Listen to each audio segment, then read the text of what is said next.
मी तलाट्याकडून एक निवेदन स्वीकारा आणि तुम्ही तुमचं उपोषण सोडा.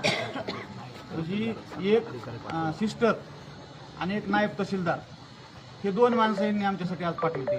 म्हणजे एवढं गांभीर्य आहे शासनाला आमच्या या आंदोलनाचं. म्हणजे एवढी भयानक घटना होऊन 77 दिवस आम्ही वाट बघून आणि आज आमच्यावर अन्नत्याग करायची वेळ येऊन बी जर शासन नायब तहसीलदार आणि म्हणजे साधा एक MBBSचा डॉक्टर स्वतःना इथं अपॉइंटमेंट करावं अशी त्यांची म्हणजे प्रशासनाची या ठिकाणी इच्छा झाली नाही.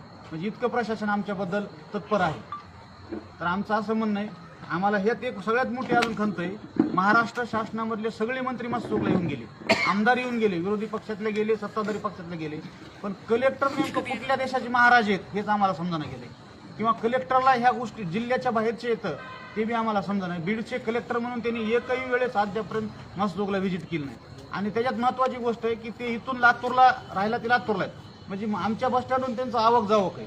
अद्यापर्यंत कमीत कमी 5 ते 6 वेळेस ते लातूरला इथून गेले असतील. पण त्यांना 200 मीटरमध्ये येऊन देशमुख कुटुंबाची भेट घेणं किंवा गावकऱ्याच्या काय समस्या आहेत त्यांना ते जाणून घ्यायची आजपर्यंत इच्छा झाली नाही.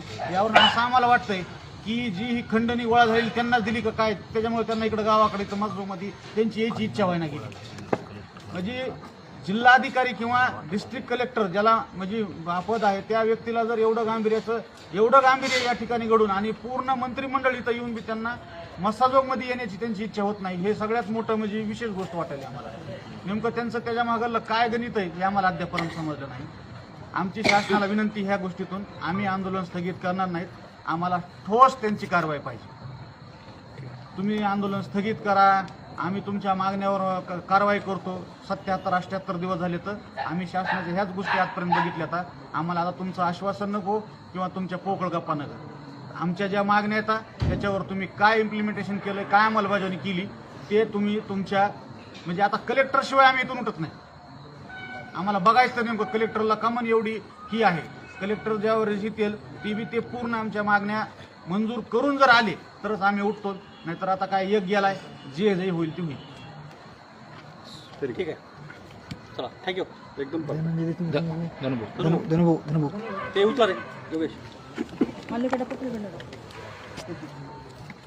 दोनच ठेव फक्त. हां, वायरवाले 2 ठेव. हां, बस बस बस बस बस राहू दे आता. बाट